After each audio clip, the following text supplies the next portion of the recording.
পদ্মা সেতু rail line, metro rail, elevated expressway, third terminal, Hatirjheel প্রকল্প, Purbachal 300 fit, উড়াল সেতু নির্মাণ, বঙ্গবন্ধু যমুনা সেতু, যমুনা রেল সেতু, সমুদ্র সীমা বিজয়, বঙ্গবন্ধু স্যাটেলাইট, রূপপুর পারমাণবিক বিদ্যুৎ কেন্দ্র, Karnaphuli tunnel, Cox's Bazar rail line, Cox's Bazar আন্তর্জাতিক বিমানবন্দর, ঢাকা ও চট্টগ্রাম এক্সপ্রেসওয়ে, দায়রা বিদ্যুৎ কেন্দ্র, রামপাল বিদ্যুৎ কেন্দ্র, মাথারবাড়ি তাপ বিদ্যুৎ কেন্দ্র, 119টি বিদ্যুৎ কেন্দ্র স্থাপন, পায়রা সমুদ্র বন্দর, 100টি ইকোনমিক জোন, 560টি মডেল মসজিদ, 1681টি মাদ্রাসা ভবন নির্মাণ, কওমি মাদ্রাসার স্বীকৃতি, উন্নয়নশীল দেশের উন্নতিকরণ, রোহিঙ্গাদের আশ্রয়দান, সমস্ত দেশকে রেলওয়ের আওতায় আনার উদ্যোগ, ফ্লাইওভার নির্মাণ, মহাসড়কগুলোকে 4, 6 ও 8 লাইনে উন্নীত করা, এশিয়া হাইওয়ে রোড প্রকল্প, ঘরে ঘরে বিদ্যুৎ, ফ্লাইওভার, নদী ভাঙন রোধ, শ্রমিকের মজুর বৃদ্ধি, বয়স্ক ভাতা, মাতৃত্বকালীন ভাতা, বিধবা ভাতা, মুক্তিযোদ্ধা ভাতা, শিক্ষা ভাতা, প্রতিদ্বন্দ্বী ভাতা, স্বামী পরিত্যক্তদের ভাতা, জেলেদের খাদ্য সহায়তা, ইমামদের ভাতা, বাসস্থান, বৈশাখী ভাতা, ডিজি কার্ড, আরো অজস্র।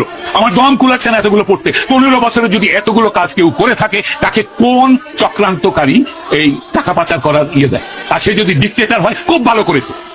বাংলাদেশের গত 10 মাসে প্রমাণিত যে বাংলাদেশের ডিক্টেটরশিপ না থাকলে যে কোনো মানুষ যে কোনো মানুষকে মব লিঞ্চিং করবে, ধর্মের নামে করবে, হিন্দু বলে করবে, কপালে টিপ পড়েছে বলে করবে, মাথায় হেজাব দেয়নি বলে করবে, মাথায় টুপি পরেনি বলে করবে, মাথায় জটা থাকলে করবে, মাজারে বসে ফকির হলে তাকে মারবে।